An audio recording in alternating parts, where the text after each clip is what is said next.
Ya, balik Oke, lagi di Bangga. acara seminar hari ini. Kita hari ini kedatangan Dr. Buana. Nah, hari ini kita bakal bahas tentang produk utamanya yang SOP ya. SOP ya, Dok. Ya, oke. SOP 100. Jadi nanti Dr. Buana ada sedikit mau jelasin tentang produknya, terus biasa dilanjutin nanti sama Q&A. Jadi kalau yang punya pertanyaan nanti boleh ditanyain langsung ke Dr. Buana. Saya yang bacain nanti. Oke, langsung aja kalau gitu. Sebentar. Oke, ini dia. Suara saya jelas ya, Bangga? Jelas, Dok? Ya. Oke.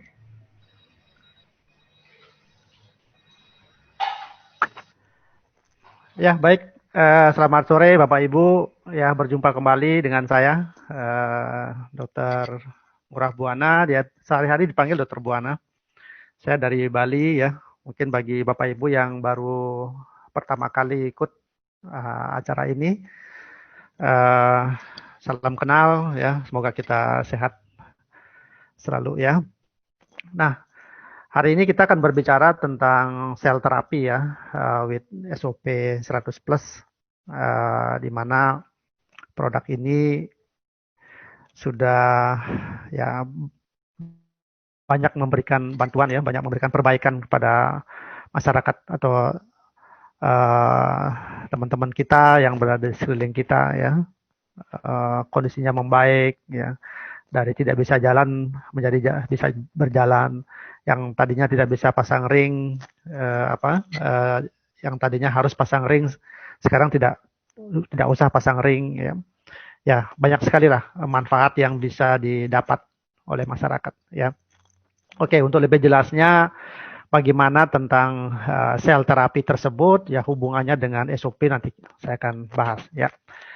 Next, Pak Angga.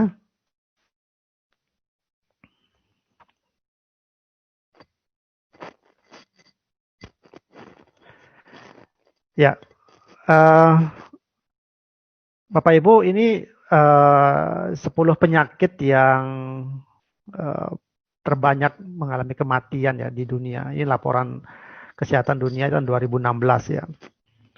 Eh, Semua penyakit yang menyebabkan kematian ini juga menjadi dasar kenapa SOP tersebut harus dihadirkan juga ke Indonesia gitu. Ya, jadi pabrik AFC yang ada di Jepang, eh, para peneliti-penelitinya itu melakukan research, mengumpulkan data, angka kesakitan dan angka kematian yang ada di Indonesia.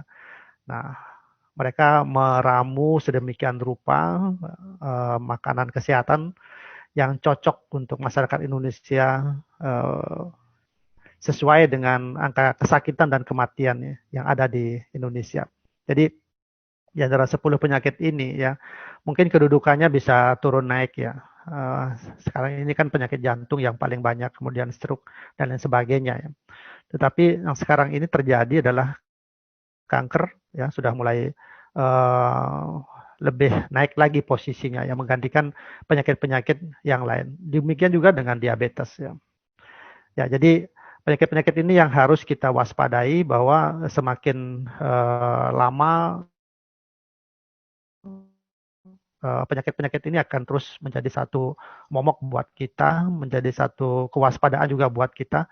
Ya, di usia-usia kita yang masih muda pun penyakit-penyakit ini sudah mulai timbul dan bisa menyebabkan kematian.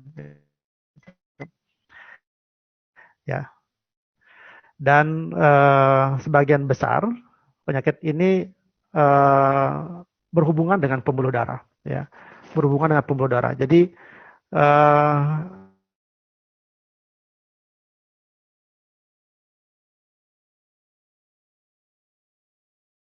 adanya kerusakan yang ada dalam pembuluh darah itulah yang bisa membuat organ yang disfungsi ya, seperti itu. Ya, next Pak Angga.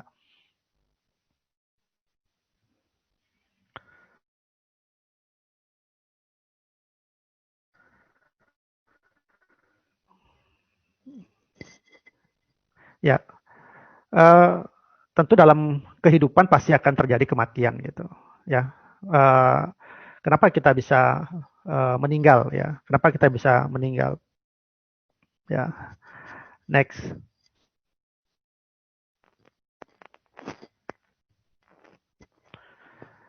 Ya, secara fisiologis bahwa proses penuaan itu menyebabkan terjadi penurunan fungsi dari organ-organ ya. Nah, kenapa terjadi suatu penurunan fungsi? Itu disebabkan karena sel-sel yang membentuk organ tersebut itu juga sudah banyak mengalami kerusakan dan kematian. Nah, itu.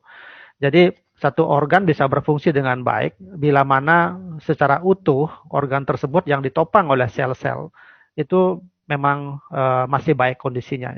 Nah, seiring dengan bertambahnya umur, jadi semakin tua umur kita, ya, jadi sel-sel yang membentuk organ tersebut banyak yang mengalami kematian dan kerusakan. Dan akibatnya adalah organ yang termasuk organ vital yang ada dalam tubuh kita, ya, seperti otak, jantung, paru-paru, hati, ginjal.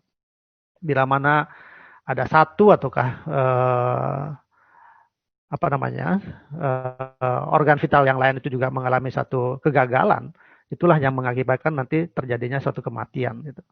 Ya, jadi organ vital yang menjadi pendukung utama di kehidupan kita itu sangat penting, ya, sangat vital untuk kita terus pertahankan. Jadi seperti itu. Ya, jadi sekali lagi proses penuaan itulah yang secara fisiologis ya, yang menyebabkan fungsi dari organ-organ tubuh kita itu mengalami kemunduran untuk menopang kehidupan. Ya, next Pak. Ya, dalam slide ini diperlihatkan jumlah stem cell ya yang ada dalam tubuh kita ya. Jadi kalau kita lihat umur bayi sampai anak-anak itu stem cell di dalam tubuhnya itu masih 100% ya. Nah, di atas 18 tahun ya stem cell-nya itu sudah mengalami kemunduran jumlahnya ya sampai pada akhirnya umur 60 tahun ke atas hanya tersisa 5% saja. Nah, inilah yang mengakibatkan kenapa kemampuan stem cell untuk menggantikan sel-sel yang mati dan yang rusak dalam organ tersebut mengalami penurunan. Jadi karena jumlah ataukah aktivitas dari stem cell itu pun sudah mengalami kemunduran. Jadi itulah kenapa diibaratkan jadi semakin umur kita bertambah tua, kemampuan kita untuk mempertahankan fungsi dari organ-organ tubuh kita itu semakin melemah gitu ya. Sekali lagi terapi sel ini sangat berhubungan nanti dengan adanya stem cell di dalam tubuh kita, baik dari sisi jumlah maupun dari sisi fungsinya itu. Ya. Next, Pak.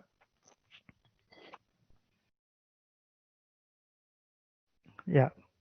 Kita bisa lihat ya dari penampakan wajah ya dalam slide ini. Jadi kerutan-kerutan sudah mulai muncul setelah usia kita sudah mengalami penuaan ya. Jadi stem cell dalam tubuh kita berkurang secara drastis mengakibatkan apa? Penggantian sel-sel yang mengalami rusak dan mati itu sudah berkurang ya. Nah, apa yang terjadi? Ya, tubuh kita sering akan menjadi sakit ya, organ-organ kita sering menjadi sakit dan sebagainya. Sedangkan imunitas tubuh juga semakin menurun sehingga muncul penyakit-penyakit degeneratif ya. Jadi penyakit-penyakit yang timbul oleh karena proses penuaan. Ya, next Pak.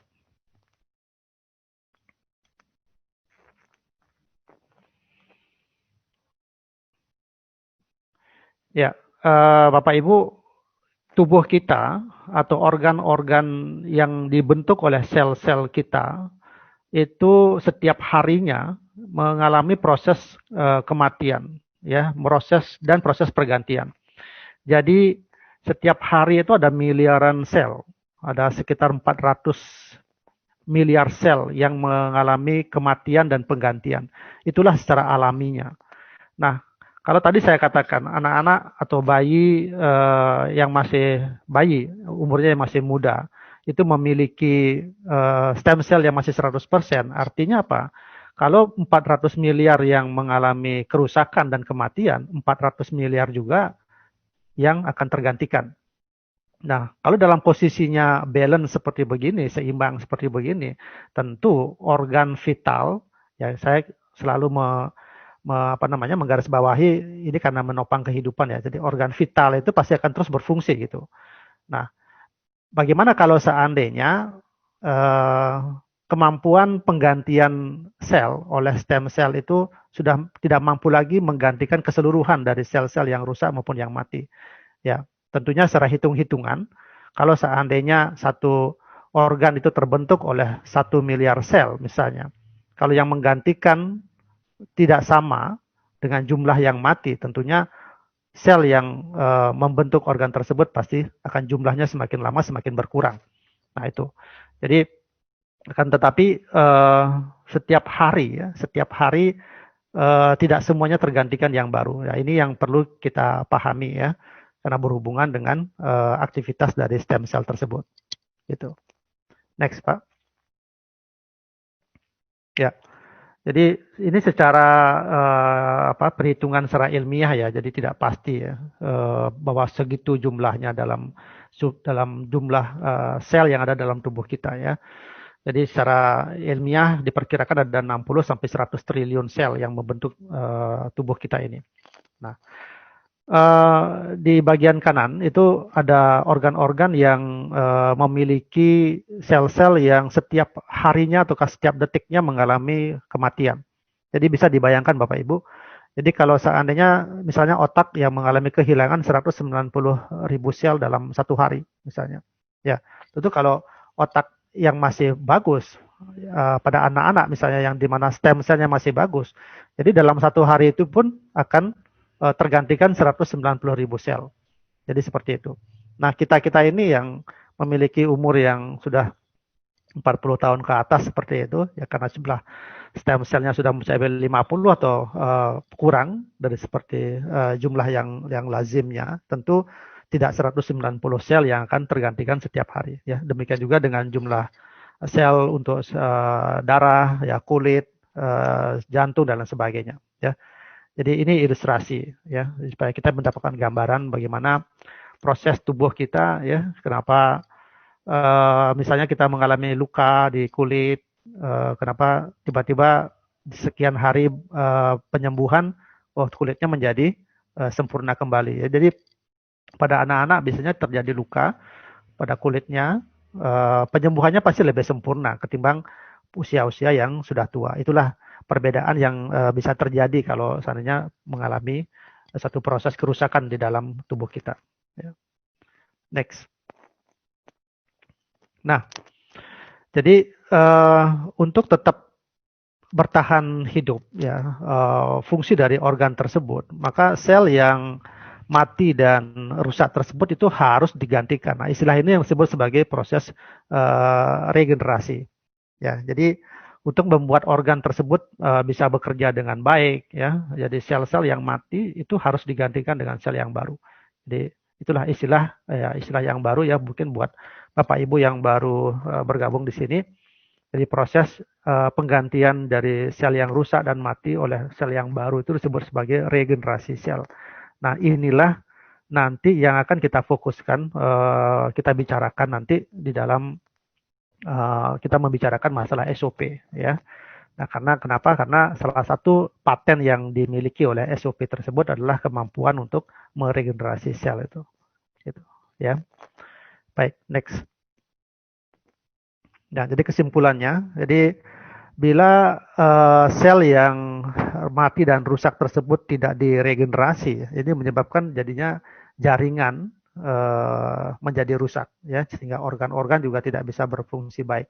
Nah, hubungan antara kerja satu organ atau sistem tersebut menjadi kacau dan terjadi kegagalan banyak organ. Inilah yang menyebabkan kematian. Jadi Bapak Ibu, adanya proses regenerasi inilah yang bisa mempertahankan kehidupan kita. Jadi kapan tidak terjadi proses regenerasi, ya fungsi organ tersebut akan menurun gitu. Ya, next.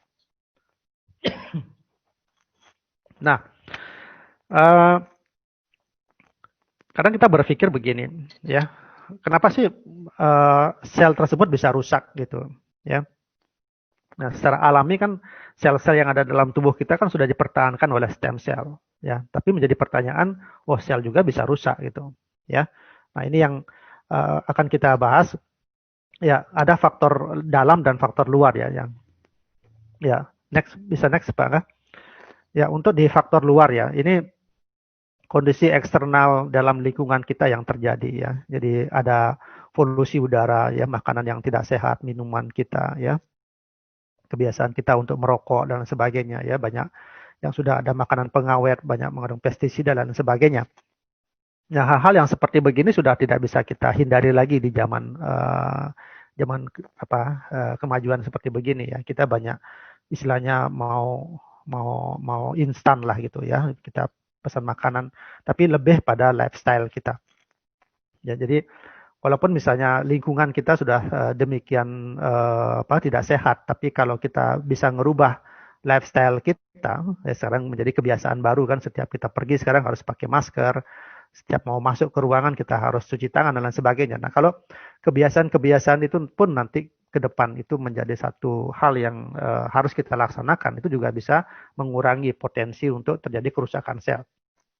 Ya, tapi kalau kita terbiasa dengan kondisi yang seperti begini tanpa kita melakukan satu perubahan lifestyle, ya, itu pasti akan mengganggu sel-sel yang harusnya bertumbuh sehat itu akan menjadi rusak. Nah, inilah yang kita sebut sebagai partikel bebas itu. Jadi partikel bebas yang masuk ke dalam tubuh kita itu mengganggu keseimbangan, ya, mengganggu keseimbangan kromosom di dalam sel kita. Itu menjadi partikelnya menjadi tidak seimbang. Jadi, nah ketidakseimbangan inilah yang bisa satu sel itu bisa berkembang menjadi tidak normal, yang nantinya bisa menjadi ke arah kanker. Jadi seperti itu, ya. Ya, next Pak. Nah, ya dari tadi kita membicarakan mengenai kerusakan sel, dan tadi ada istilah sebagai regenerasi sel, ya. Nah, apa yang tadi kita bicarakan itu, seperti tadi saya bilang bahwa ini adalah satu fungsi dari stem cell. Ya, saat ini sedang banyak di laboratorium ataukah dokter yang banyak mengembangkan sekarang terapi sel. Ya, nah kita akan lebih jauh membahas ini ya. Ya, mohon tadi digarisbawahi bahwa nanti terapi sel yang saya bicarakan ini adalah terapi sel yang saat ini dikembangkan oleh laboratorium kesehatan ya. Jadi banyak di antara kita nanti yang menemukan informasi ataukah berita di media sosial ataukah di media-media yang lain. Satu daerah atau satu laboratorium sudah mengembangkan satu terapi sel ya untuk penyembuhan suatu proses penyakit gitu ya. Ya, next Pak. Ya, ini adalah gambaran stem cell yang ada di dalam sebuah mikroskop ya. Ya, jadi digambarkan seperti begini. Jadi, nah stem cell ini, ya, next Pak. Jadi apa namanya oleh Dr. Kaplan ya, itu merupakan sel penyembuh yang ada di seluruh tubuh kita. Ya, Bapak Ibu, stem cell itu ada di semua tubuh kita. Jadi bukan hanya di sumsum tulang, bukan hanya di plasenta ya yang kita kenal seperti itu. Malah sekarang ditemukan stem cell yang terbanyak itu malah ada di di susunan lemak yang ada di bawah kulit kita. Ya, beberapa bulan yang lalu saya pernah ikut seminar di Bandung. Dan ada sebuah laboratorium yang ada di Jakarta mengembangkan pengembangan stem cell ya, oleh laboratorium tersebut mengambil stem cell yang ada di dalam lemak. Nah, itu satu perkembangan teknologi kedokteran yang sudah semakin maju juga di Indonesia ya. Nah, jadi sekali lagi stem cell tersebut adalah merupakan sel penyembuh yang ada di tubuh kita. Boleh dibilang mikro dokternya tubuh kita ya. Jadi ada dokter kecilnya di tubuh kita. Jadi kesembuhan tubuh kita sebenarnya boleh tubuh kita sendiri gitu. Ya, itu ada satu istilah seperti itu. Ya, next, Pak. Nah, keistimewaan dari stem cell itu adalah seperti ini, Bapak Ibu. Jadi apa namanya? Jadi stem cell itu memiliki kemampuan yang pertama adalah mengcopy dirinya sendiri. Ya, jadi dia bisa membelah untuk menjadi dirinya sendiri yang nanti akan tetap mempertahankan fungsinya. Nah, yang satu lagi ini yang tidak dimiliki oleh sel-sel yang lain. Jadi dia bisa berdiferensiasi. Jadi dia bisa berubah bentuk menjadi sel yang akan dia gantikan nantinya gitu. Ya, ini satu contoh ya. Jadi misal di dalam tubuh kita ada kerusakan otak ya, sel-sel otak misalnya. Jadi sel otak yang mati itu mengirimkan pesan kepada stem cell. Jadi ya kata-kata message-nya misalnya stem cell tolong aku diperbaiki gitu. Nah, aku ini adanya di otak gitu. Nah, oleh stem cell itu direkam, kemudian mulailah dia beraktivasi untuk menggantikan sel-sel yang tersebut. Jadi dari satu stem cell itu akan membelah menjadi dua, ya. Belahan yang satu akan menjadi dirinya sendiri, dan belahan yang lainnya itu akan menjadi sel otak gitu. Ya, seperti tadi saya contohkan misalnya kerusakannya di otak. Nah, demikian juga kalau seandainya ada sel jantung yang rusak, ya, sel kulit yang rusak, ya, dan sel saraf yang rusak yang lainnya seperti begitu, itu semuanya akan mengirim pesan ke stem cell. Nah, stem cell inilah yang bisa mampu untuk merubah diri seperti itu. Ya, jadi kemampuan diferensiasi inilah yang spesifik untuk stem cell. Gitu. Ya. Jadi next, Pak. Nah, ini yang saya gambarkan tadi. Jadi stem cell itu bisa berkembang dewasa menjadi sel otot lurik ya, sel otot polos, sel jantung ya, sel saraf ya, dan lain sebagainya. Jadi seperti itu ya. Jadi ini kemampuan ini tidak dimiliki oleh sel-sel yang lain. Jadi kalau sel otot hanya bisa membelah menjadi sel otot. Jadi tidak bisa dia berubah menjadi sel otot jantung, ya. Tidak bisa berubah menjadi saraf dan lain sebagainya gitu, ya. Kemampuan ini hanya dimiliki oleh stem cell. Jadi, seperti itu. Ya, next. Nah, apa yang menjadi kegunaan dari stem cell? Ya, tadi saya sudah gambarkan. Jadi kalau seandainya kita menginginkan adanya suatu terapi kelainan organ atau kerusakan dari organ, ini sekarang ini banyak dikembangkan mempergunakan terapi stem cell, ya. Ya, coba slide berikutnya, Pak. Nah, ini. Jadi kalau saya gambarkan begini. Misalnya ada satu orang memiliki sakit diabetes seperti itu ya. Jadi kencing manis. Nah, sekarang ini stem cell yang ada dalam pasien tersebut itu diambil. Ya, ini contoh saja misalnya tadi saya bilang ada sel lemak ya, ada sel lemak itu diambil, kemudian dilakukan proses di dalam sebuah laboratorium ya untuk menghasilkan berapa jumlah kebutuhan untuk terapi diabetes tersebut. Nah, ini sekali lagi ada berhubungan dengan berapa jumlah sel yang diinginkan, jadi gitu. Nah, jadi stem cell yang ada tadi sudah diambil di dalam tubuh pasien tersebut itu dibiarkan, ya, itu dilakukan proses. Nah, tadi saya bilang kemampuan dari stem cell tersebut adalah melakukan diferensiasi. Nah, inilah yang menjadi kerumitan, ya, kerumitan dari seseorang yang berfungsi untuk menghasilkan sel-sel pankreas, ya. Bagaimana mungkin di luar tubuh kita itu bisa merubah stem cell ya berubah bisa menjadi sel-sel pankreas gitu. Nah, tentu ini merupakan satu kemajuan teknologi ya dari suatu laboratorium. Nah, jadi peneliti tersebut ada apa namanya memasukkan growth factor namanya ya. Jadi dia memisahkan bukan memisahkan, dia merangsang stem cell tersebut agar bisa berubah menjadi sel pankreas. Nah, inilah yang saya katakan sebagai growth factor, gitu, ya. Jadi stem cell muda yang akan berkembang menjadi sel-sel apa namanya, sel-sel pankreas itulah yang akan disuntikkan ke tubuh ataukah ke organ pasien ini. Ya, sekarang berapa jumlah yang diinginkan? Nah, inilah yang kita katakan itu tergantung dari berat badan dari pasien itu. Nah, itu. Ya, ini kan ada satu teorinya ya, di satu misalnya untuk melakukan perbaikan sel pankreas itu misalnya ini dibutuhkan 2 juta sel per kilogram berat badan. Ya, ini misal saja berat badan dari pasien tersebut misalnya 50 kilogram. Jadi kalau misalnya 2 juta itu tinggal dikalikan 2 kali 50. Jadi ada 100 juta sel ya yang harus dihasilkan oleh laboratorium tersebut untuk disuntikkan ke organ pankreas. Nah, menghasilkan 100 juta sel inilah yang merupakan satu harga yang sangat mahal ya. Jadi tidak mudah buat laboratorium itu menghasilkan sel-sel muda yang sejumlah itu. Jadi semakin banyak ada kebutuhan satu organ tersebut sudah disembuhkan, jadi semakin banyak pula nanti biaya yang harus kita keluarkan untuk membiayai ataukah membiayai laboratorium tersebut untuk menghasilkan sel-sel yang muda itu. Nah, saya lanjutkan lagi.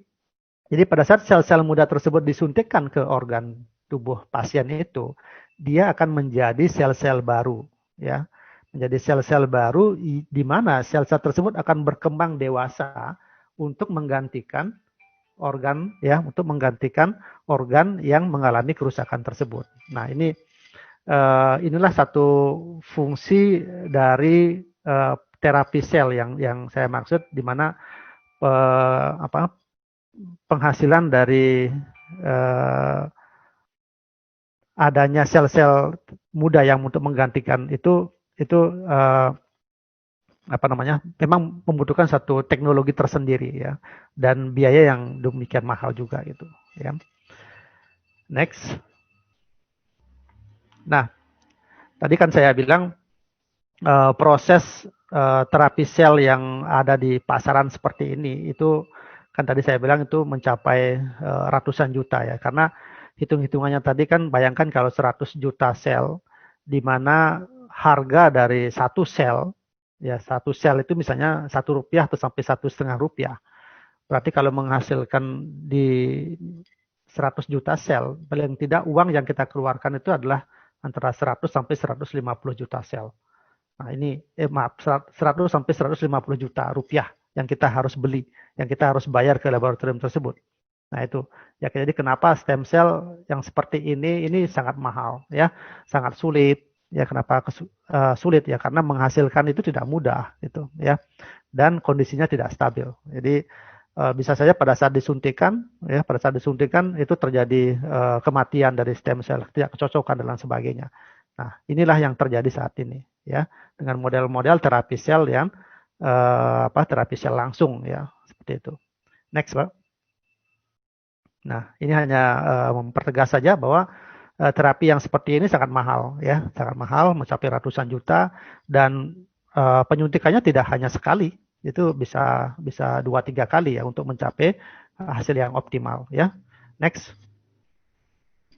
Nah, sekarang ini kita berada dalam satu masa periode alternatif terapi stem cell ya. Kenapa kita katakan alternatif ya? Karena ya saat ini kita sedang dalam mengkonsumsi satu produk makanan kesehatan, di mana produk ini memiliki kemampuan yang hampir sama ya dengan kemampuan stem cell itu.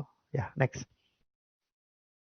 Nah, ini yang saya bilang ya, kita sudah diperkenalkan yang namanya sebagai SOP 100 ya.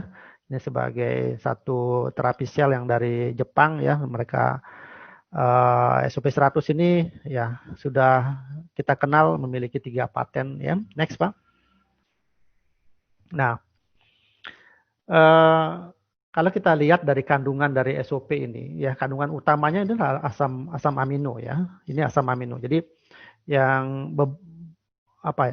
kumpulan nama-nama asam amino yang ada di dalam SOP itu ya, dari sisi jumlah dan kandungannya itu lebih banyak daripada human placenta dan placenta rusa ya, dari sisi jumlah dan kandungannya. Ini bayangkan ya, Jadi asam amino itu kan ada dua, asam amino esensial dan asam amino non esensial. Yang non esensial ini yang memang sudah ada di dalam tubuh kita. Yang esensial ini yang justru tidak bisa diproduksi oleh tubuh kita. Ini yang nah kedua asam amino inilah yang dimiliki oleh salmon ya. Ya jadi kita cukup cukup berbahagia ya, cukup bangga juga saat ini kita sedang dalam posisi atau sedang dalam konsumsi makanan kesehatan yang sangat bagus ini. Next Pak. Nah, saya sampaikan ya bagi Bapak Ibu yang sudah sering mengenal ini, tentu paten-paten ini yang harus Bapak Ibu sampaikan ya kepada pasien ya, jadi kepada calon member dan sebagainya ya. Nah, kenapa saya sangat menekankan ini? Karena kita tidak boleh overclaim, ya. Kita tidak boleh overclaim. Kita tidak hanya tidak boleh menjual testimoni, ya. Jadi kita selalu menyampaikan kepada orang yang mau mengkonsumsi ataukah orang yang kita prospek, kita jual patennya ini. Ya, kalau kita ngomongin paten itu sudah melampaui, sudah berada pada posisi kemampuan tertinggi dari suatu produk. Jadi tidak bisa terbantahkan gitu, ya. Jadi sudah melalui satu uji-uji yang paling bawah sampai yang paling atas. Nah, kenapa kita harus menjual ini ya? Ya karena untuk menghasilkan paten ini tidak mudah, ya. Sebuah pabrik bisa mempatenkan suatu produknya itu pasti melalui satu ujian yang luar biasa dan membutuhkan waktu yang lama ya. Ini kita sangat bersyukur sekali. Sekali lagi kita sangat bersyukur sekali kita dibawakan dari Jepang ke Indonesia dan mereka memang sangat concern untuk membantu kesehatan masyarakat Indonesia ya. Nah, bagaimana mungkin dalam satu produk itu dengan harga yang boleh dibilang relatif murah ya, tetapi bisa memberikan satu dampak kesehatan yang luar biasa itu ya. Kita melihat, mendengar rasa syukurnya pasien yang tadinya berada dalam kondisi koma di rumah sakit ya, setelah mengkonsumsi ini dalam beberapa minggu, beberapa bulan tiba-tiba sadar kembali ya. Pasien yang tadinya tidak bisa berjalan kembali dan sebagainya. Jadi sekali lagi Bapak Ibu, ini paten-paten yang harus Bapak Ibu ketahui ya. Paten nomor 1 ya, memperbaiki, mengaktifkan kembali sel ya. Yang kedua ya bisa meningkatkan perbaikan sirkulasi darah ya. Dan yang ketiga itu skin improvement. Jadi kalau saya selalu dalam satu penyakit-penyakit yang ke organik ya, ke suatu organ, paten nomor 1 dan paten nomor 2 ini yang selalu saya sampaikan ya, bahwa saat terjadi pertumbuhan sel ya, perbaikan sel-sel untuk bertahan hidup ini juga membutuhkan aliran pembuluh darah yang bagus ya. Artinya apa? Dia harus bertahan hidup itu harus disupport oleh aliran darah yang bagus. Nah, jadi paten nomor 1 dan paten nomor 2 ini sangat penting kita sampaikan kepada pasien-pasien yang memang mengalami degeneratif. Ya, memang mengalami degeneratif. Jadi jangan selalu hanya ngomongin paten nomor 1 saja ya, tanpa kita support dengan paten yang nomor 2. Jadi karena apa? Karena organ kita ini tersusun oleh sel. Jadi kalau sel mau hidup itu pasti membutuhkan makanan. Nah, makanan tersebut ditransport oleh pembuluh darah, ya, ataukah makanan tersebut ada di dalam darah itu sendiri, ya, yang terbawa melalui cairan darah, ya. Nah, ini kalau pembuluh darahnya bagus, ya, tentu aliran darahnya menjadi bagus sampai ke target organ, sampai organ yang terakhir, ya. Nah, ini jadi dengan terbentuknya sel-sel yang baru pada organ tersebut, dia memang membutuhkan hidup yang lebih bagus, yang pasti dia pasti akan membutuhkan nutrisi yang bagus juga. Jadi ini yang saya katakan bahwa SOP ini sangat luar biasa, ya, sangat luar biasa, ya, untuk perbaikan sel-sel kita, ya. Next Pak. Nah, jadi Bapak Ibu, saya hanya menyampaikan beberapa saja manfaat-manfaat dari SOP ini. Jadi nanti Bapak Ibu bisa gali lagi ya, baik di YouTube maupun di media-media sosial yang dimiliki oleh AFC Lab Science. Ya, next. Jadi Ini hanya beberapa saja, jadi bisa untuk meregenerasi sel ya, yang kita sudah ketahui ya. Next, ya untuk pembuluh darah ya. Jadi sebagai anti hipertensi. Jadi, sekali lagi SOP ini bukan obat anti hipertensi ya. Jadi bukan seperti itu gambarannya, bukan seperti itu penjelasan kita ya. Jadi ini selalu berhubungan dengan perbaikan sel ya. Jadi kita ketahui salah satu penyebab dari hipertensi itu adalah karena kekakuan pembuluh darah, ya penumpukan kolesterol, penumpukan trigliserid dan sebagainya yang mengakibatkan terjadi uh, pembuluh darah tersebut menjadi tidak menjadi bagus ya. Jadi kekakuan itu menyebabkan terjadi hipertensi dan sebagainya ya. Next Pak.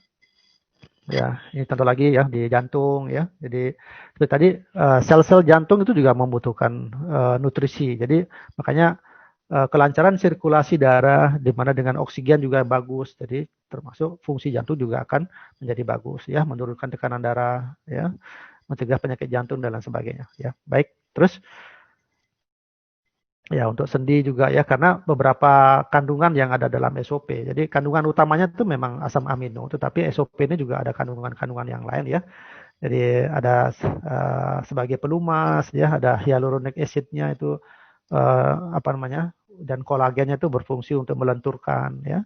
Dan dia juga mengunci air dalam persendian biar tidak terlalu banyak keluar sehingga persendiannya menjadi tetap bagus ya, licin sehingga pergerakan sendi tersebut jadinya semakin bagus lagi gitu ya. Next Pak. Nah ini untuk rahim juga ya, dia memperlambat proses menopause, mencegah kanker serviks ya, balance hormon ya. Jadi banyak ibu-ibu yang sudah mengalami kelainan-kelainan di organ rahim ini, di mana fungsinya untuk sebagai di hormonal ya, itu juga semakin membaik ya. Jadi ibu-ibu yang mengalami proses menopause menjadi lebih baik ya, komplikasi yang terjadi sudah sangat minimal sekali dan sebagainya gitu ya. Next. Nah, Bapak Ibu, ini yang saya katakan alternatif yang kita miliki sekarang ini ya, dibandingkan dengan stem cell injeksi. Jadi tadi di slide yang sebelumnya itu ada menyuntikkan stem cell. Jadi istilahnya menyuntikkan stem cell ya, dibandingkan dengan mengkonsumsi SOP 100. Jadi kalau kita bandingkan ya, kalau untuk menyuntikkan pastilah tenaga dokter yang harus ada ya. Tapi kalau meminum SOP ini tidak harus dokter yang meminumkan ya, siapa saja bisa minum, siapa saja mampu mengkonsumsi ini gitu ya. Penyuntikan stem cell itu sangat sulit ya, sangat sulit. Itu membutuhkan keahlian. Ya kalau minum SOP ya sangat mudah ya, tinggal disobek, dituangkan di dalam air ataukah ditaburkan di bawah lidah ya, tinggal ya, konsumsi, tinggal minum itu ya. Nah, injeksi stem cell sangat mahal ya, seperti tadi ratusan juta ya. Tapi kalau SOP ini masih bisa terjangkau ya. Jadi pembeliannya tidak harus ratusan juta di awal gitu ya. Kemudian injeksi stem cell itu kurang aman ya, karena bisa menimbulkan risiko efek samping ya, ketidakcocokan ya, dan belum tentu efektif juga. Tapi kalau SOP ini relatif aman, tidak menimbulkan efek samping ya. Jadi banyak sekali para member yang menanyakan ke saya, dok, ada teman saya alergi sama ikan. Apakah SOP, bagaimana dengan SOP gitu ya? Kalau saya mengatakan ini makanan kesehatan ya. Jadi karena SOP ini kan bukan dari dagingnya, bukan dari minyaknya yang diambil ya, tapi SOP ini kan dari selaput telurnya. Bukan telurnya juga yang diambil, tapi ini selaput telur, satu lapisan tipis yang ada dalam organnya salmon. Itu pun mengalami proses di industri pabrikannya tuh prosesnya sangat rumit juga ya. Jadi belum tentu juga orang yang sudah ada alergi dengan ikan itu kan juga alergi dengan SOP. Tapi ini kan kita harus coba ya, harus kita buktikan apakah memang benar tidak alergi ya. Mau tidak mau kita memang harus coba. Tapi ya kalau untuk mencoba pada pasien-pasien yang memiliki alergi atau yang memiliki sensitivitas yang tinggi, itu saya menyarankannya dengan dosis yang rendah, dosis yang kecil ya. Ya, kalaupun misalnya memang saya tidak menyangkal juga bahwa ada juga yang memang alergi dengan ini, tapi untuk memberikan pasien-pasien yang memang sebelumnya kita sangka dengan ada alergi, kita memulainya dengan dosis yang rendah. Itu saran saya, ya. Next. Ya. Bapak Ibu, inilah perbedaan ya yang kita bisa lihat pada wanita ini, yang sisi sebelah kanannya dia, ya sisi sebelah kanannya dia yang tanpa SOP, dan sisi sebelah kirinya dia itu adalah dengan SOP. Jadi kita bisa bayangkan skin improvement yang dimiliki oleh paten SOP ini bisa membuktikan banyak sekali, bukan hanya ibu-ibu, bapak-bapak pun ya itu dengan konsumsi SOP yang secara rutin itu pasti akan mendapatkan hasil perbaikan kulit yang luar biasa ya. Jadi nggak usah diomongin deh kalau misalnya apa namanya seorang ibu mengatakan kulit saya halus ya, jadi kulit saya bercahaya cerah kembali ya. Jadi, ya seperti itulah. Memang itu nggak bisa terbantahkan ya. Next Pak. Ya. Oke, penjelasan saya sudah selesai. Oke, mungkin hampir 45 menit ya. Kita akan lanjutkan dengan pertanyaan. Ya. Oke, saya ada pertanyaannya kali dok ya. Ya. Oke, sebentar. Udah Oh, banyak. ini 500 orang sudah join ya. Iya, tadi full.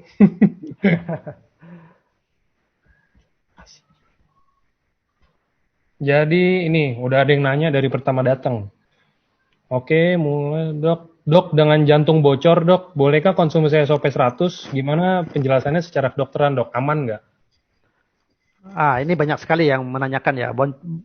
Jantung bocor itu memang kelainan organ ya, kelainan organ. Jadi bisa memang dari sejak lahir sudah bisa mengalami hal yang seperti ini, ataukah ada penyakit jantung yang memang didapat gitu ya. Ya, tidak ada salahnya memang konsumsi SOP ya, tetapi SOP ini bukan untuk mengobati jantung yang bocor. Nah, itu yang perlu saya harus sampaikan ya. Kalau jantung bocor dari genetik, secara genetik itu memang harus dalam kurun waktu tertentu itu memang harus dilakukan konsultasi ke dokter bedah jantung ya. Apakah memang harus dilakukan pembedahan ataukah tidak. Tapi kalau pasien-pasien yang mengalami jantung bocor itu akibat dari satu kebiasaan hidupnya, misalnya oleh karena hipertensi mengakibatkan jantungnya membesar ya, sehingga katupnya menjadi tidak bagus lagi, itu juga mengalami kebocoran ya. Mungkin istilah kebocoran ini adalah satu kelainan fungsi ya, yang seharusnya jantung itu dipompakan bagus ke dalam paru-paru, kemudian ataukah ke dalam seluruh tubuh itu tidak mengalami fungsi yang membaik lagi. Nah, disinilah SOP itu sebenarnya peranannya bukan pada jantungnya, tetapi bagaimana dia memperbaiki sirkulasi yang ada di dalam pembuluh darah tersebut itu ya. Jadi sekali lagi tidak ada salahnya ya, tidak ada salahnya mengkonsumsi ini, tapi bukan untuk mengobati penyakit jantung bocornya ya itu. Ya. Oke, nextnya kalau sakit makula dok, minum SOP 100 bisa membaik ya? Ya, ini kan karena kulit ya. Jadi kita punya patennya untuk skin improvementnya ya. Jadi disilakan aja ya, tidak ada salahnya. Ya kalau memang mau tambahkan dengan usukushi ya, karena di sana juga ada paten juga untuk kulit ya. Ya. Oke, dok ini ada yang nanya, kenapa sih kalau habis minum SOP, kalau bangun tidur pagi itu batuk apa jadi berdahak gitu batuknya, padahal sebelum minum setiap paginya itu mungkin biasa aja, kayak. Ya masing-masing orang tentu memiliki reaksi yang berbeda pada tubuhnya ya. Jadi sekali lagi karena apa ya? Ya respon yang dihasilkan pada seseorang yang meminum SOP ini berbagai macam ya. Yang kita ya boleh dibilang itu merupakan satu detox ya, boleh dibilang seperti detox gitu. Saya menganggap begitu. Detox itu muncul sebagai respon tubuh mengatakan bahwa organ paru-parumu aku bersihin loh gitu. Jadi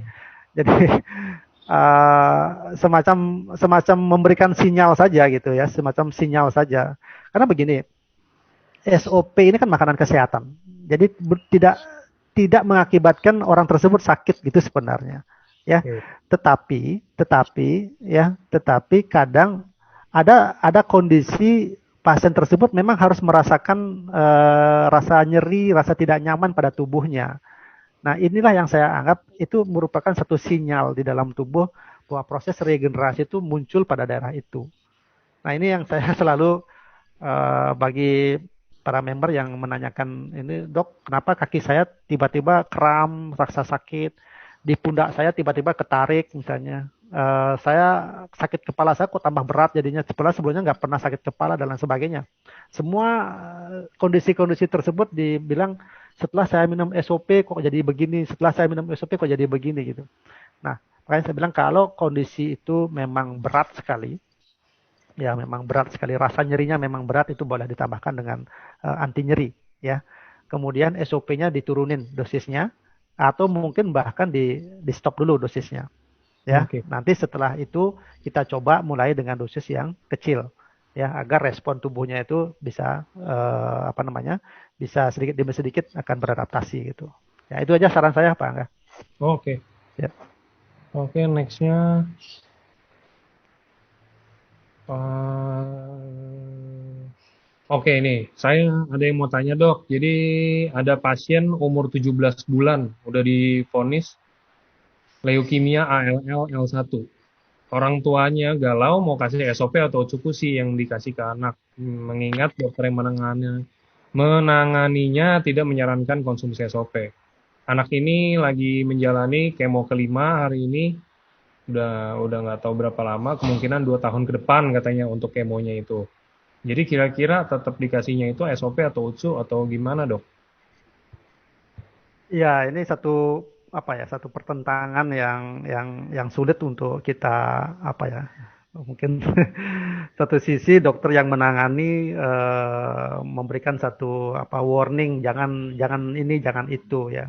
Di satu sisi orang tua pasien mendengarkan ada informasi bahwa ada makanan kesehatan yang bisa untuk membantu kesehatannya. Kalau saya berpikir begini Pak, eh, sekali lagi ini bukan obat ya, ini bukan suplemen, tapi ini berupa makanan kesehatan saja, berupa makanan kesehatan saja. Jadi namanya makanan kesehatan, siapapun orang bisa mengkonsumsinya ya.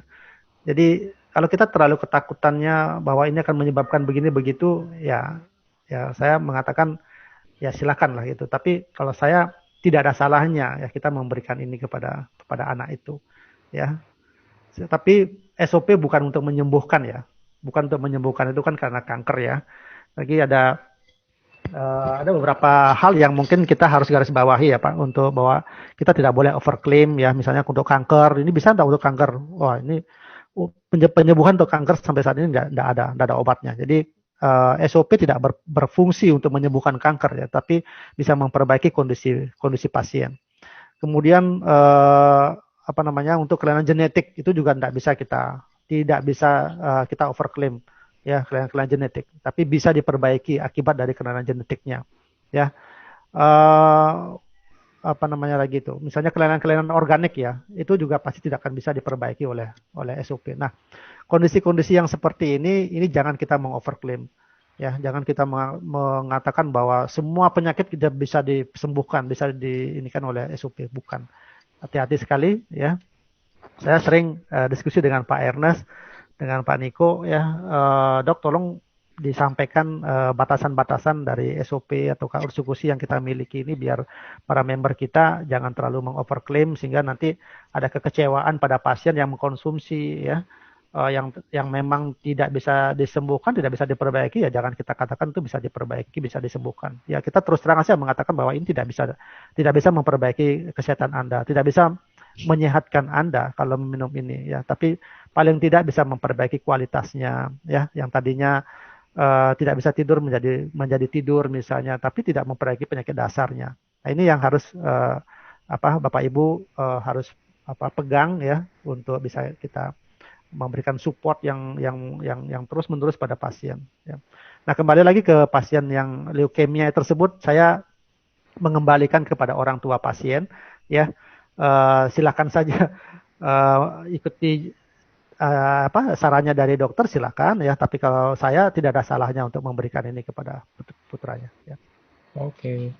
Mungkin ini bisa ngejawab juga nih, ada yang nanya, saya konsumsi SOP kurang lebih 1 minggu, rasanya jadi ngantuk, padahal di siang hari aja ngantuk. Itu normal kan? Mungkin Ya, mirip-mirip ya, komen tadi tuh. ya betul. Jadi itu hanya respon tubuh aja. Ya. Oke. Nextnya, kalau untuk penyakit keterbelakangan mental, dok, SOP bisa untuk bantuin gitu nggak? Untuk kan kalau ini kalau keterbelakangan mental ada sarafnya yang rusak atau gimana gitu. Ya, kalau untuk yang seperti ini mungkin tidak ya. Itu kan karena apa ya?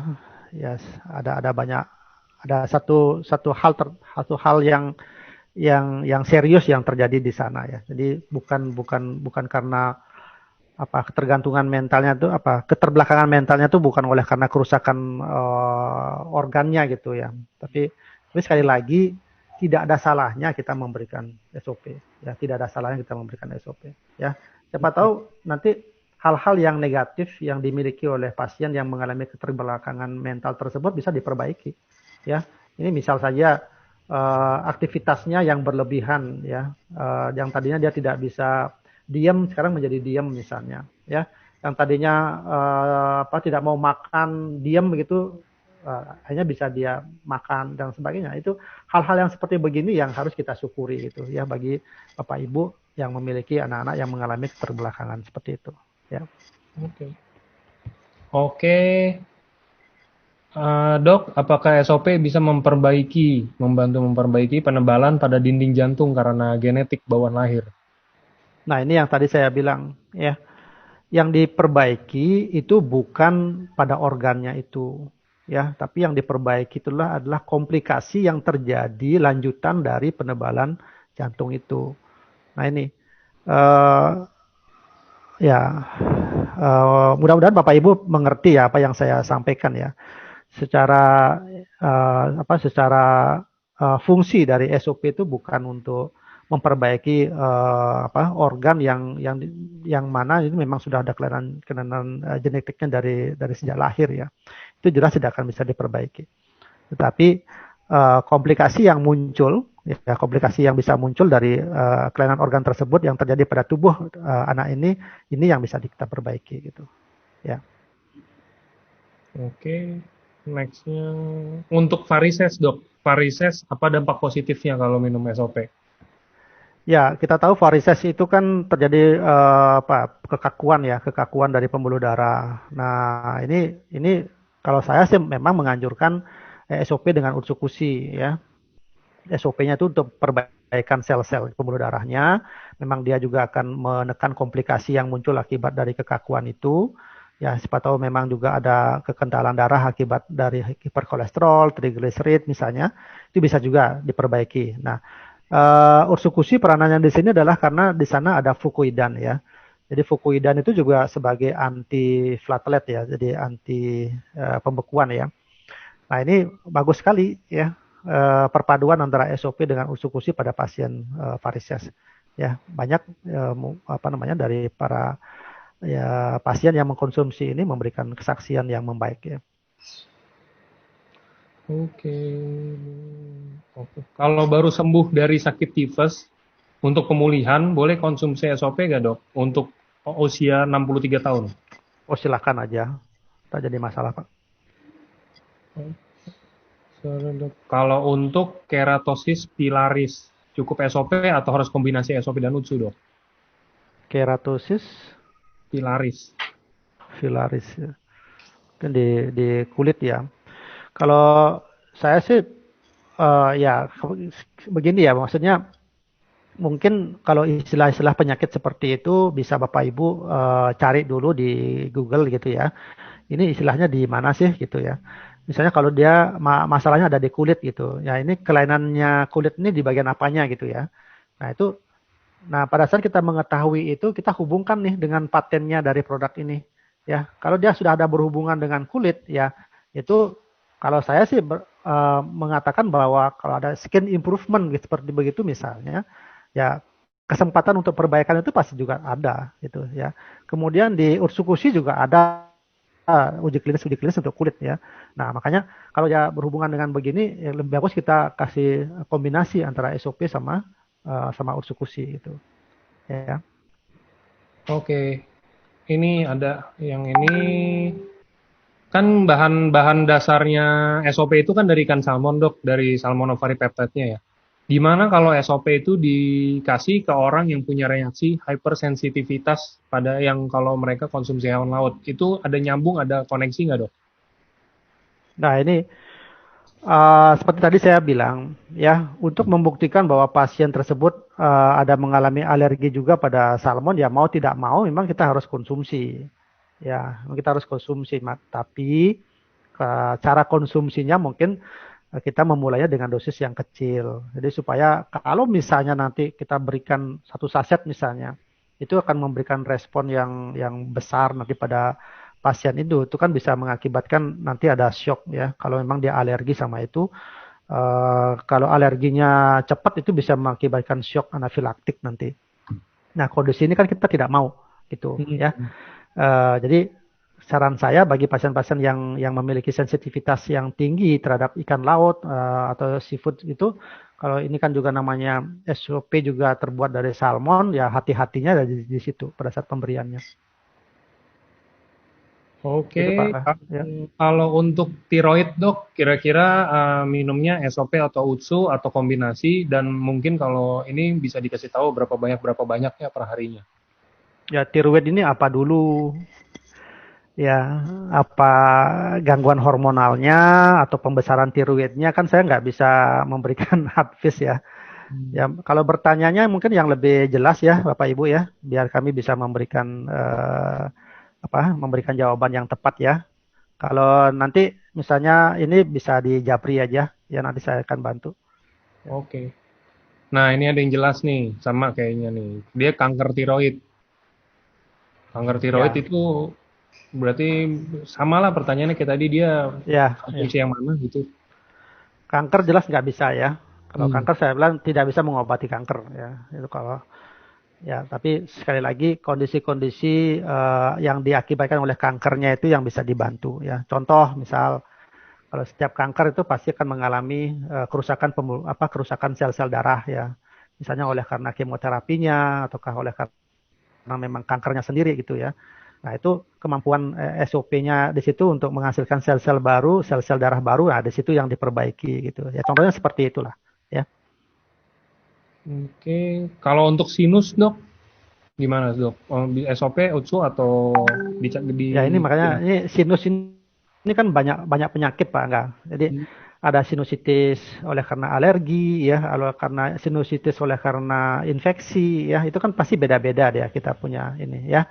Jadi kalau untuk yang Bapak ya atau Bapak Ibu yang menanyakan masalah ini nanti bisa di Japri ya, biar lebih detail saya bisa memberikan jalan keluarnya gitu ya. Di akhir sesi mungkin nanti bisa di-share Pak Angga nanti nomor saya ya, nanti Ya, biar dok. Bapak Ibu bisa bisa menjapri ya. Oke. Ada yang nanya dok, kenapa harus ditaruh di bawah lidah? Disarankannya. Bagaimana prosesnya di dalam tubuh? Lebih efektif mana? Ditaruh di bawah lidah atau disuntik melalui infus? Ya, saya jawab yang terakhir dulu ya. Suntik melalui infus itu tidak boleh. Ya, suntik melalui infus itu tidak boleh. Ya, karena ini bukan bukan bahan yang steril ya, bukan bahan yang memang diperuntukkan untuk IV line ya, intravenous line ya. Jadi itu tolong hati-hati ya. Tapi diberikan melalui sonde boleh nggak? Boleh ya. Artinya yang langsung ke lambung itu memang memang di situ ya. Tapi banyak juga teman-teman yang mendapatkan tambahan ilmu, oh ini di bawah lidah bisa nih gitu. Ya karena memakai pengalaman ada pasien dengan hipertensi misalnya diberikan obat di bawah lidah ya. Nah, kenapa di bawah lidah? Ya itu karena pembuluh darah, sel saraf di sana banyak ya. Jadi cepat memang terserap di sana. Itu ya silakan aja sesuai dengan kenyamanan dari Bapak Ibu, yang mana saja boleh ya. Jangan dipaksakan ini harus di bawah lidah ya. Sudah anak-anak tidak bisa mengkonsumsinya di bawah lidah, dipaksakan di bawah lidah, akhirnya anak tersebut jadinya nggak mau gitu kan. Ya, kemudian orang tua misalnya yang nggak suka di bawah lidah gitu, akhirnya terbatuk-batuk dan lain sebagainya, ya jadinya terbuang produknya, produk mahal kan, ya kasihan juga gitu ya. Kalau saya menganjurkannya diminum seperti kita minum air yang biasa lah ya. Itu hal yang lazim yang sudah kita lakukan ya. Waktu pagi ya sebaiknya memang perut dalam keadaan kosong ya. Campurkan ya 50 sampai 100 mili air ya. Campurkan, diaduk. Boleh nggak antara SOP sama ursukusi digabung pada saat di satu gelas yang sama? Boleh aja, orang itu makanan kesehatan kok itu ya. Ya tinggal minum aja gitu ya. Nah, bagaimana dengan pasien-pasien yang mengalami gangguan lambung nih? Ya, saya sekalian aja dah menjawab, yang lain-lain barangkali ada yang nanya-nanya tentang itu. Ada mengalami gangguan lambung gimana dok? Gitu. Ya ini ada pertama ya diberikannya sesudah makan ya. Atau didekatkan dia dengan jarak makan ya. Itu boleh pertama ya. Yang kedua, kalau memang pagi-pagi tidak bisa sarapan, siangnya boleh nggak? Boleh, siang aja boleh dikasih ya. Nah, ada juga yang mengatakan, nah kalau kita berikan dia di bawah lidah, kalau di bawah lidah itu kan sedikit sekali tuh yang nantinya akan jatuhnya ke lambung, ya, atau lebih banyak terserapnya langsung ke pembuluh darah. Nah, jadi kan dia tidak masuk ke lambung. Nah, boleh diberikan dengan cara yang seperti itu, ya. Pendekatannya ke sana. Jadi kalau namanya apa namanya orang yang mengalami gangguan lambung itu kan persepsi. Persepsi kalau sudah melihat cairannya berwarna kuning, itu persepsinya bahwa wah ini pasti akan asam, banyak banyak mengandung asam. Kalau asam, saya sudah punya sakit lambung, akan jadi kumat lagi nih. Nah, namanya persepsi itu besar, kuat sekali pengaruhnya ke dalam tubuh. Jadi, nah yang seperti begini yang kita harus awal menyampaikan ya, menyampaikan jangan ngelihat dari warnanya bahwa ini kan mengandung asam yang tinggi dan lain sebagainya ya. Ini harus kita dampingin pasien itu. Oke. Itu Pak. Siap. Oke, next ini gimana kalau untuk orang yang mengalami penurunan fungsi ginjal dan ada riwayat hipertensi dan katanya ada kista di ginjalnya, Dok. Itu SOP atau UTSU atau SOP?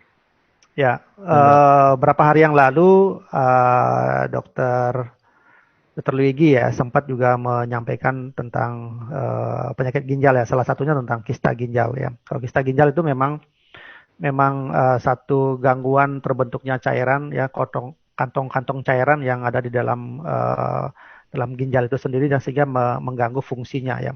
Ini kalau kondisi seperti ini memang jelas tidak bisa tidak bisa memperbaiki kista ginjalnya ya, tetapi sel-sel yang rusak akibat dari kista ginjal itu yang bisa diregenerasi ya. Jadi sisa ginjal yang masih bagus itulah yang dipertahankan, paling tidak dipertahankan fungsinya ya, dipertahankan fungsinya sehingga filtrasi ginjal tersebut masih tetap bagus ya.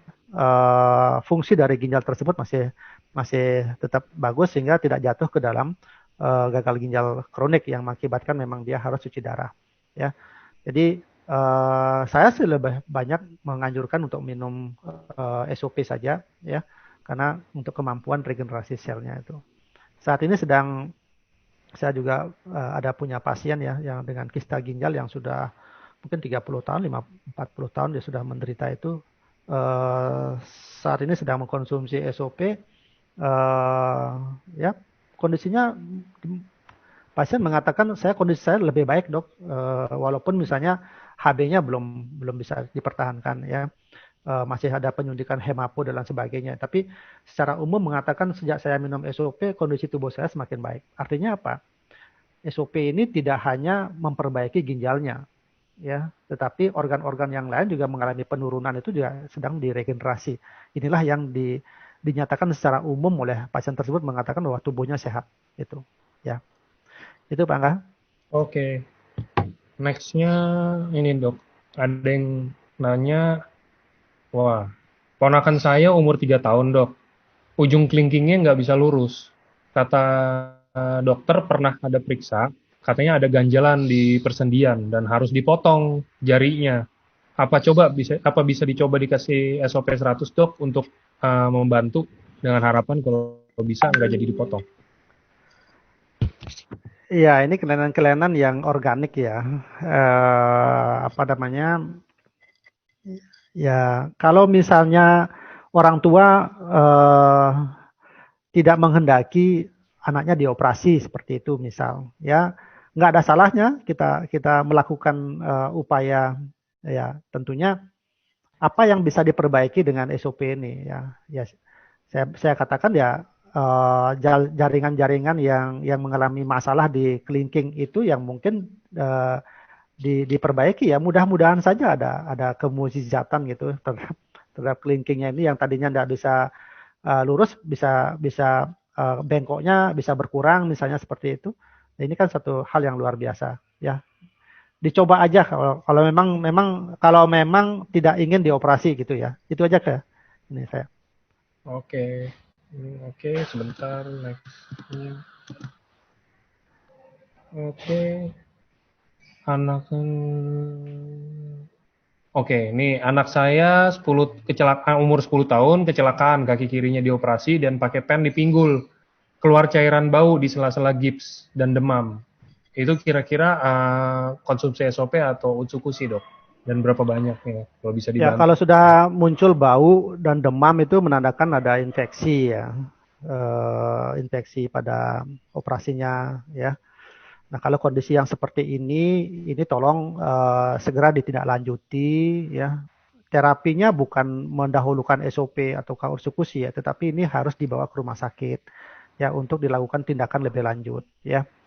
Jadi harus nanahnya tersebut harus dikelola. Apakah dilakukan operasi ulang atau dibedah ulang, misalnya untuk pengeluaran itu, ataukah diberikan antibiotika itu kan nanti tergantung dari penilaian dokternya, ya.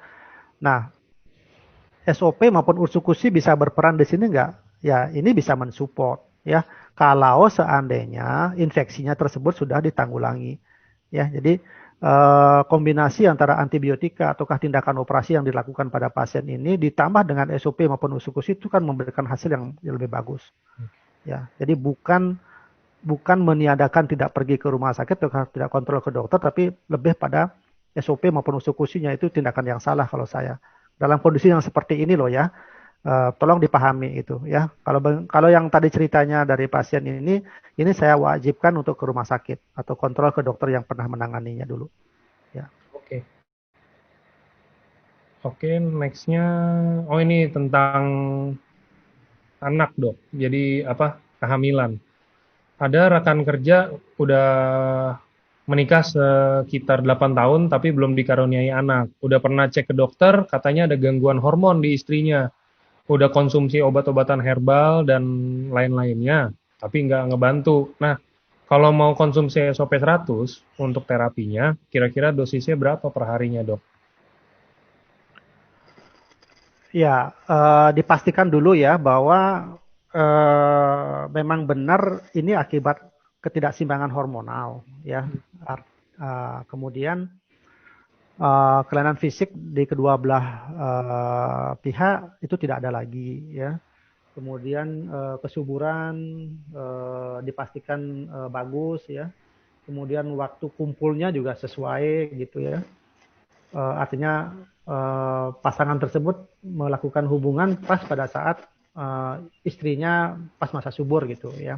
Hmm. Nah, kalau kondisi-kondisi ini sudah dilakoni dan dinyatakan clear oleh dokter, misalnya seperti itu, termasuk memeriksakan kondisinya dari suaminya, ya, terutama dalam spermanya, kualitas spermanya, itu sudah dinyatakan bagus seperti begitu, ya. Memang ada pengalaman ataukah testimoni beberapa pasangan yang tadinya lama tidak punya anak itu menjadi hamil lagi, ya, setelah mengkonsumsi SOP.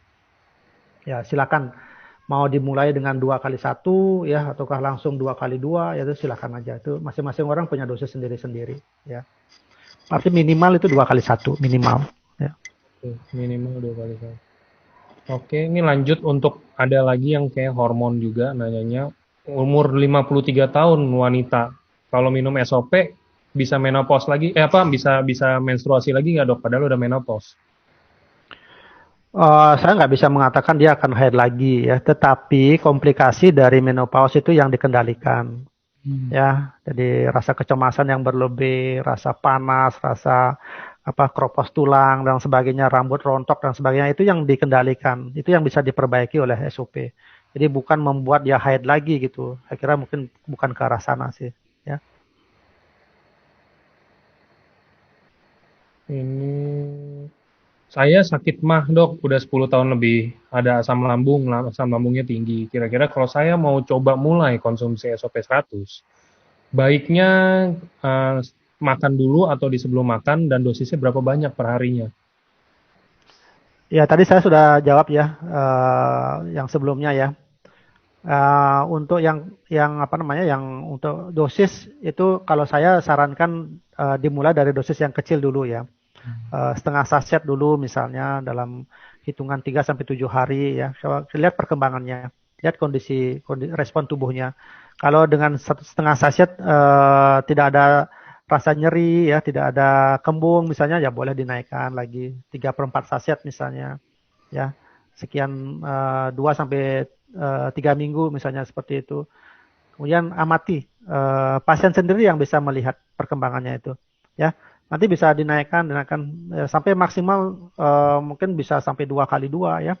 2 saset pagi, 2 saset sore misalnya. Itu tergantung masing-masing pasien memiliki respon tubuh yang berbeda-beda. Artinya begini, ada pasien yang hanya 1 kali 1 keluhan lambungnya membaik.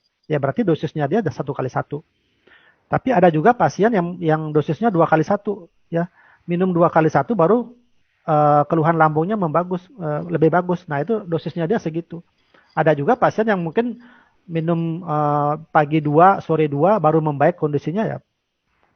Dosis dosis pasien tersebut seperti itu. Jadi nggak bisa disamakan, ya nggak bisa disamakan. Oke, ini tentang miom. Ada yang sudah kena miom udah lama dok, dan udah pernah ke dokter. Dokter Ya. bilang arahnya ke arah kanker. Kemudian udah disuruh kemoterapi, katanya untuk matiin sel yang rusak biar bisa dioperasi. Terus selama dia jalani proses kemoterapi, dia masih boleh konsumsi SOP nggak dok? Sebenarnya sementara kan kemo itu tujuannya untuk matiin sel, sedangkan SOP untuk regenerasi sel. Usianya 50 tahun. Boleh, boleh. Ya, boleh silakan. Ya, ya kita tahu tadi kan kemoterapi itu pasti dia akan membunuh baik sel kanker maupun sel tidak kanker kan dia pasti bunuh itu ya. Nah ini kan satu sisi SOP kan meregenerasi sel. Jadi kita main balap-balapan antara kemoterapi dengan antara pertumbuhan sel-sel yang sehatnya kan gitu ya. Jadi silakan dikonsumsi, tidak jadi masalah ya.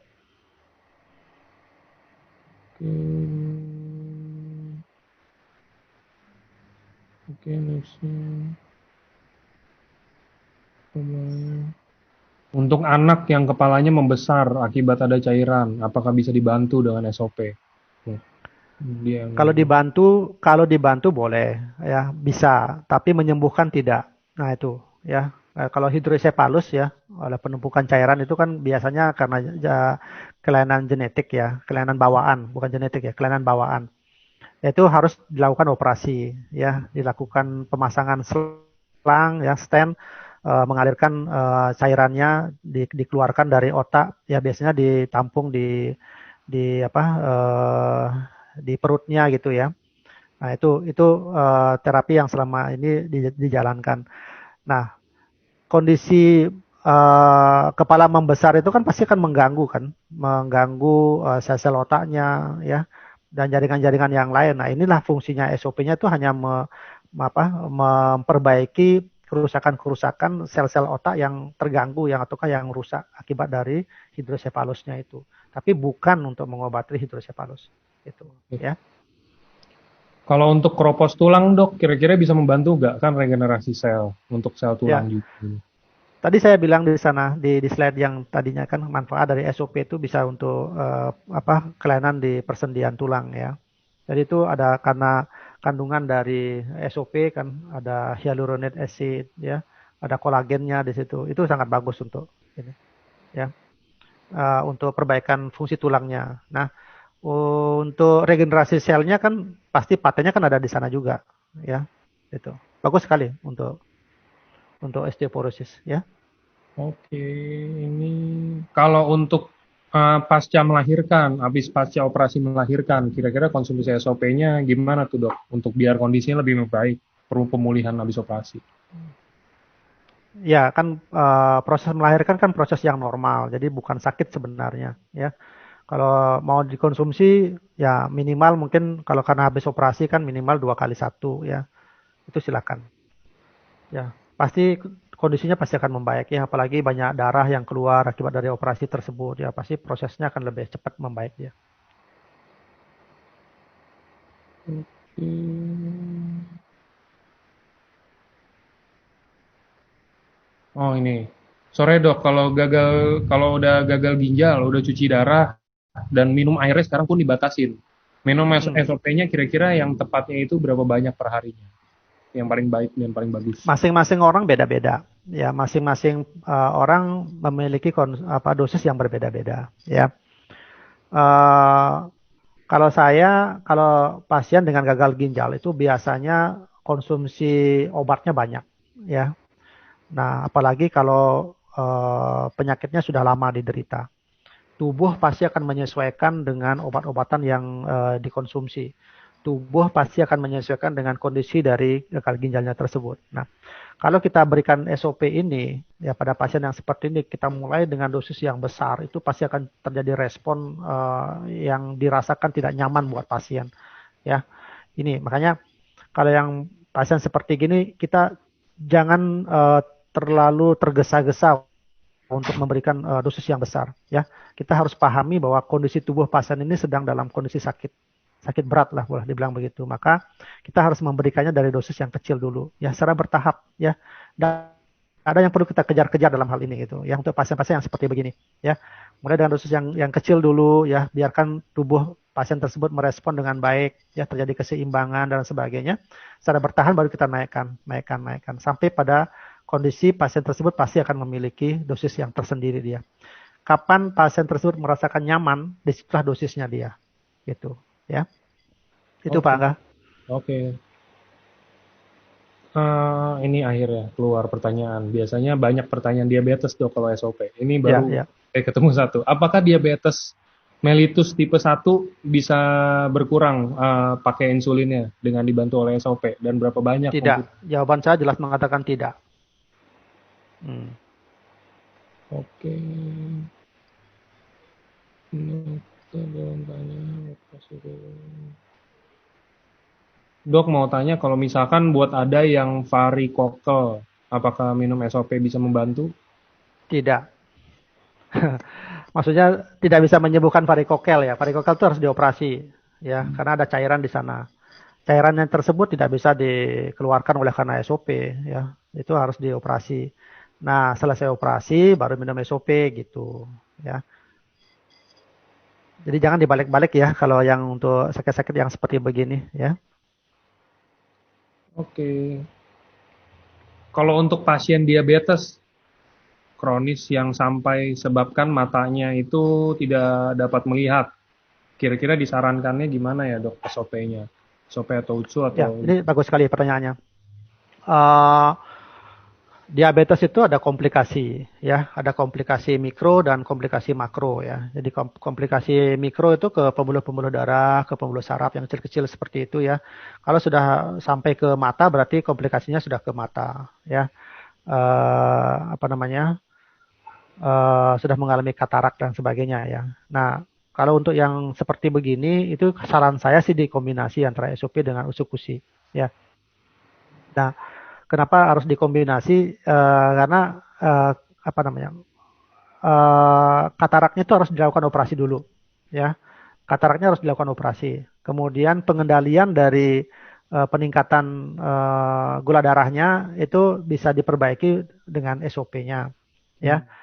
Masalah berhubungan dengan pembuluh darah itu bisa dibantu dengan ursukusinya gitu. Nah, itu makanya kombinasi antara SOP dengan usukusi ini ya bisa membantu. Tapi untuk pasien yang katarak seperti begini, itu pasien memang harus dilakukan operasi dulu ya agar fungsi penglihatannya bisa kembali normal. Ya, untuk pengendalian gula darahnya dan pencegahan komplikasi yang lain bukan hanya ke mata, tapi nanti bisa bisa ke jantung, bisa menyebabkan serangan jantung, bisa ke ginjal, nanti bisa ke gagal ginjal, bisa ke otak, nanti menyebabkan stroke akibat dari gagal dari diabetesnya ini. Ini yang harus kita cegah ya dengan mempergunakan SOP dan usukusi ini. Gitu. Oke dok, kalau Alzheimer dok bisa dibantu pakai SOP atau UTSU nggak?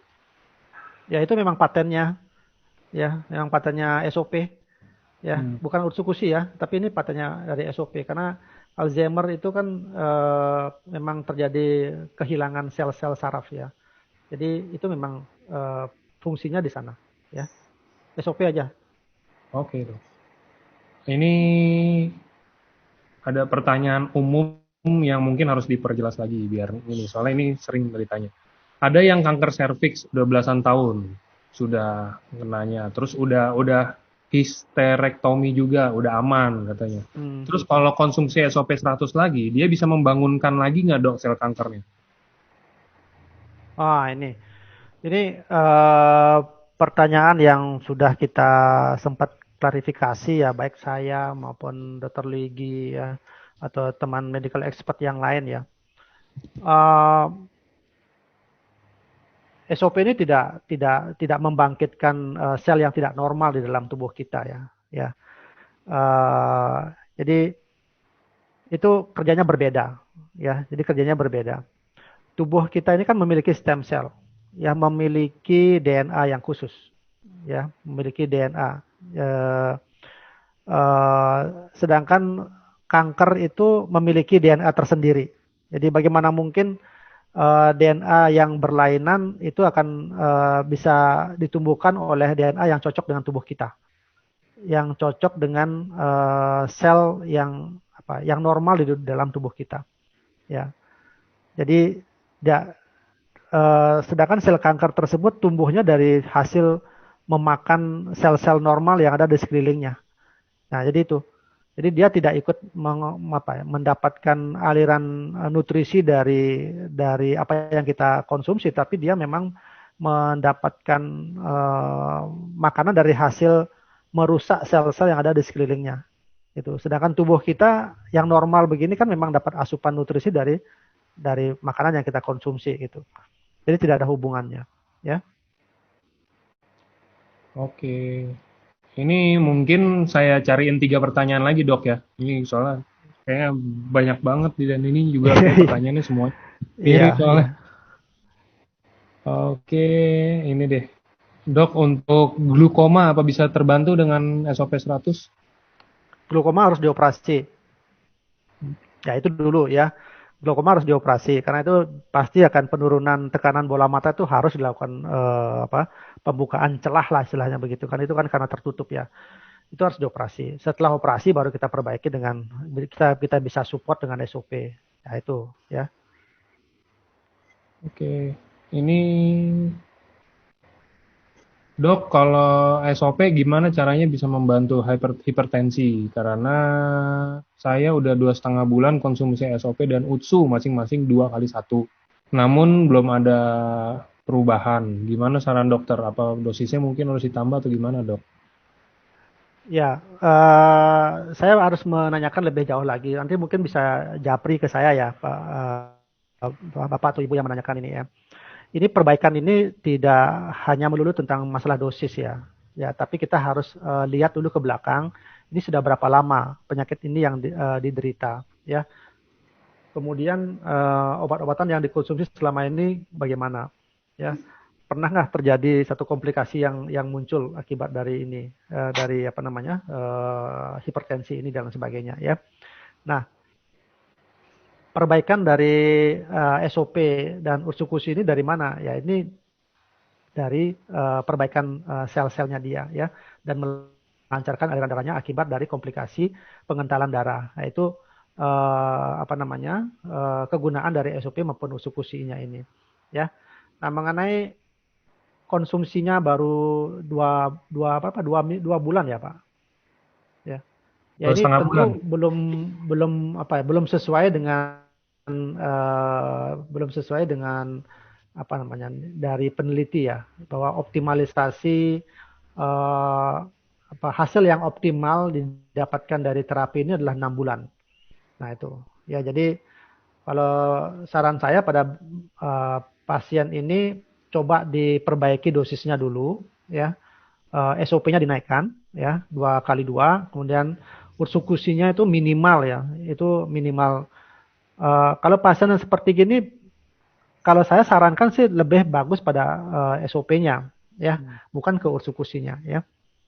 Nah, SOP-nya ini yang dimaksimalkan ya, bisa 2 kali 2 atau bisa bisa 3 kali 2 ya. Nah, itu kemudian waktunya memang harus dilanjutkan ya. Jadi 2 bulan tidak cukup ya, tidak sesuai dengan Oke. yang diinginkan dari peneliti. Itu minimal optimalnya itu 6 bulan terapinya. Gitu. Oke dok, ini ada yang nanya, kalau untuk keputihan dok, kira-kira bisa nggak dibantu dengan SOP? Ya keputihan itu kan kalau bisa dibantu ya, tetapi terapi utamanya dia itu harus penyebab keputihan itu apa? Ya, apakah dia bakteri, apakah dia jamur dan sebagainya ya. Itu harus terapi utamanya harus di situ ya. Nah, sedangkan SOP maupun usukus ini bisa membantu mempercepat proses penyembuhannya ataukah kerusakan-kerusakan yang terjadi akibat dari gangguan keputihan itu ya. Jadi gitu. Oke. Ini masih banyak Pak Angga Ya ini pertanyaan-pertanyaannya. enggak, nih kayak saya tanya, udah rada ini kok, udah selesai dok. Oh gitu. Ini saya tanya, oke, untuk hernia, hernia dan apa ini hernia bisa dibantu dengan SOP atau UTSU ya dok? Hernia itu kelainan kelainan fisik ya, itu sebaiknya dilakukan operasi ya. Itu dulu yang harus dilakukan ya. Kemudian setelah operasi ya baru harus bisa disupport dengan SOP ya untuk memperbaiki apa namanya daerah yang dioperasinya ya, atau akibat dari hernianya itu ya. Terapi utamanya adalah operasi kalau untuk hernia. Oke, kalau gitu udah sih dok kayaknya. Ini yang banyak pertanyaan tapi banyak yang double-double kayak Oh sama-sama gitu. gitu. Ini kan udah terjawab sama dokter Buana ya. Jelasinnya kan maksudnya Ya. general juga gitu.